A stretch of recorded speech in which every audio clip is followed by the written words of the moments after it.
everyone! Welcome back to my channel. And for today's video, dito po tayo sa Barangay Panungyan, Mendez, Cavite. Ayan po yung landmark ni Kinaaya. Ayan. Meron po tayo dito na binibenta po na 5 slots house and lot package. Ito lang po. Ito po yung kalsada, yung highway. Ayan, going to Alfonso. Pag diniretso nyo yung highway dito, Tagaytay na yan, mga 5 minutes. Pwede kayo sumakay ng tricycle kung wala kayong kotse. O dyan na din sakay ng bus papunta ng PITX. So ito po yung ating highway. Ayan, mga tricycle yan. 24 hours meron tricycle dito. Meron din ditong college. Ayan, Korean college sa tabi. So yung ating gagawin po ng mga housing lot dito is 150 square meter. Ito lang po yung highway. Ito po yung kalsada. So bubuksan po natin ito. Meron po tayo na 5 slots, 150 square meter housing lot package for only 3 million pesos. So yan po, hindi po siya babayaran buo. Ang down payment is only 1.5 million. Tapos dito po natin gagawin yung mga housing lot. Ayan. So ito po yung highway, no? Ito po yung, yan po yung highway. Lalagyan po namin dito ng kalsada from that point papunta po dito. Ayan. 5 meters po yung kalsada natin. Ayan siya. So ang mga plano po natin dito na house design, pwede kayo mamili. Dito po yung mga house design, pwedeng bungalow, pwedeng loft house, pwedeng A-frame house.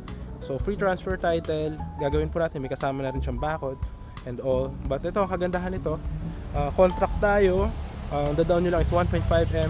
Then we will finish the house in 3 to 4 months. Ito, gagawin na rin natin yun ng kalsada from here, diretso dito. Ayan, 5 meters to. Ayan o. Yun yung highway, di ba? Ayan, dito. Okay, para pakita ko sa inyo. Okay, so ito yung lot. Okay, ito sold na tong isa. Gagawa na rin natin yan ng housing lot dito na 150 square meter. Ito naman yung magiging kalsada. From that point hanggang dito, 5 meters. 5 meters yung kalsada. And ito, kasi ngayon may nakabili na nga, lilinisin na rin natin to ng backhoe, yung 5 meters na kalsada. Lalagyan din natin yung ng semento and ng drainage, and then yung house will be right here.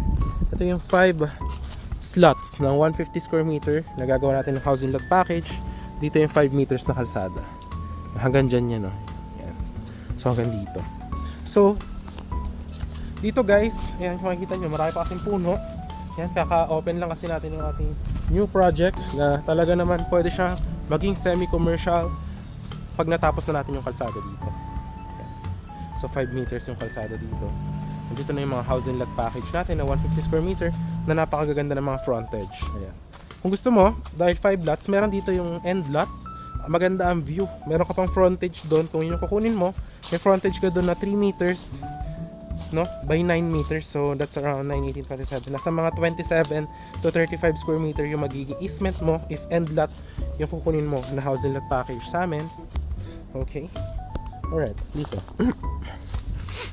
Ito yung last na 150 square meter. Ayan. May bahay din dito guys ha. Baka sabihin nyo wala. Ayan, may mga nakatira din dito. Ayan. Okay. So yan, yung 150 square meter is hanggang dito. Ayan. Tapos hanggang doon, 9 meters. Tapos kalsada dyan 5 meters from there. Ayan. Tapos ito, easement na yan. Free lot nyo na po yan. So pwede siya lagyan ng mga kubo. Or depende sa inyo, wala naman kaming restriction, wala kaming mga what do you call this? Construction bond. Tapos free transfer title din tayo. So yan, ito yung easement nung ating 150 square meter na end lot. Yan, mga kawayan. Tapos ito yung magiging kalsada na 5 meters. So yan, meron tayong 5 lots. Ito magkakahilera lang to. 150, 150, 150, 150. Tapos yan, may bahay, may kuryente, tubig, internet dito. So yan, ipapaklearing na rin natin yan. So yun, update ko lang kayo, ito yung isa sa pinaka-accessible from highway. And pagpunta nyo dito, if you want to get this one, papapuntahan ko na rin dito ng backhoe, papalinis ko na rin yan para makadaan na kayo at makita nyo na to pag malinis na po siya. So yun, if you are interested, napakaganda po nito. Very affordable kasi nga pre-selling pa lang siya as in. So yun, if you're interested, dyan yung Viber WhatsApp ko, pwede ko i-assist. Pwede tayo magkita sa, ang landmark ito is Cupita Cafe, or gusto nyo McDonald's Mendez. So depende sa inyo. But this one is 5 minutes to Tagaytay. So yun, I hope to see you soon, no? Thank you for watching and see you in the next one. Bye bye guys. Ayan, pwede to. Perfect na perfect to guys if gusto nyo tayuan siya ng mga A-frame house or bungalow or loft type house, pasok sa budget, we will do it for you, no? So yun, if you're interested in Genie Viber, WhatsApp ko. I hope to see you soon, and bye-bye!